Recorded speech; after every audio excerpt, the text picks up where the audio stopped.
এটা ঈদের তৃতীয় দিনের ভিডিও। তো আমি ভিডিও করে রেখেছিলাম, কিন্তু সময়ের অভাবে আমি ছাড়তে পারিনি। তো আমাদের বাসায় অনেক মেহমান আসছিল, তাদের জন্য রোস্ট রান্না করব, তারপর গরুর মাংস, পোলাও ইত্যাদি রান্না করব। তো আমাদের ওই দিন এত প্রেশার ছিল যে আমি একটু ক্লিপস নিচ্ছিলাম, আর আপনাদের এখন অনেক দিন পরে আপনাদের সাথে শেয়ার করছি, কারণ আমার কাজের প্রেশার এত ছিল। ঈদের প্রায় 10 দিন পর্যন্ত আমাদের বাসায় মেহমান ছিল, তো আমি কোনো ধরনের লং ভিডিও আপলোড করতে পারিনি, বা এটার পিছনে আমি সময় দিতে পারিনি। আমি মাঝে মাঝে শর্ট ভিডিও আপলোড করি সময় সুযোগ বুঝে। তো ওই দিন আমাদের বাসায় আমার ননদ, তারপরে আমার ভাসুর, তারপর তাদের ছেলেমেয়েরা আসছিল। ঈদের আমেজ কেটে যাওয়ার পরই তারা চলে যায় সবাই সবার কর্মস্থলে। তো আমি তো আমার শ্বশুরবাড়িতে পার্মানেন্ট থাকি। আর ওই দিনের রান্নাবান্না প্রতিটি মজা হয়েছিল। আমার ননদে এই রোস্ট রান্না করতে আমাকে হেল্প করেছে। তো আমি খুব বেশি একটা রান্নাবান্না এক্সপার্ট নই, কিন্তু আমি চেষ্টা করি রান্নাবান্না খুব ভালোভাবে করার।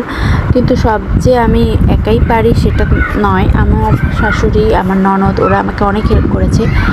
আর অনেক মানুষের আয়োজন, তাই আমি এটা করতে খুব একটা সাহস করিনি, তাই ওরাই আমাকে অনেকটাই বুঝিয়ে দিয়েছে। আর আমাদের বাসায় বিশেষ করে ঈদে বেশি আনন্দ হয়। ঈদে সব মানুষজন আমরা অনেক দিন পর্যন্ত একসাথে থাকি এবং অনেক আনন্দ করি। আসলে সবাই সবার কর্মস্থলে থাকার কারণে আমাদের বছরে 1-2বার হয়তো বা দেখা হয়, আর ওই দুইবার দেখা হয় আমরা সবাই এত এক্সপেকটেশন, এত আনন্দ, এত মজা সবার ভিতরে কাজ করে, তো এটা বোঝানো যাবে না। তো ঈদে কিন্তু প্রচুর খাওয়া দাওয়াও চলে, ধুমায় খাওয়া দাওয়া হয়, যার ফলে আমার ওজন অনেক বেড়ে যায়। আর ঈদের সময় ডায়েট ফায়েট চলে না, শুধু খাওয়া দাওয়াই চলে। বাসায় প্রতিদিন মিষ্টি আনে, তারপর সিঙ্গারা আনে, তো আমার প্রচুর মিষ্টি খাওয়া হয়, কারণ আমাদের সবাই সুইট লাভার্স আছে আমাদের বাসায় অনেকেই।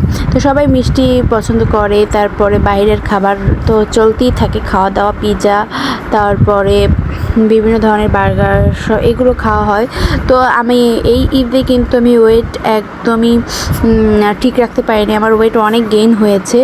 তো আমি যা ছিলাম আগে, তো আমার থেকে তার 4-5 কেজি বেড়ে গেছে ঈদের খাওয়া খেয়ে। তো ঈদে আসলে খাবার দাবার মেনটেন করা হয় না, সবার সাথে টুকটাক খাওয়াই হয়। আর আমার ভিডিও যদি আপনাদের ভালো লেগে থাকে তাহলে অবশ্যই একটা গঠনমূলক কমেন্ট করবেন, সাথে আপনাদের আমাকে সাপোর্টও করবেন, আমি আপনাদেরকেও সাপোর্ট করব। তো আর যে ভিডিওর কোয়ালিটি কেমন আমাকে জানাবেন, আর আপনারা কী ধরনের ভিডিও আমার কাছে চান সেগুলোও আমাকে জানাবেন। আসলে আমি ফেসবুক প্ল্যাটফর্মে প্রথম, তাই আমি ভালোভাবে এখনও ফেসবুকের যে মানে মানুষের আশাগুলো বুঝে উঠতে পারিনি। তো সবাই আমার ভুলগুলো ক্ষমা সুন্দর দৃষ্টিতে দেখবেন।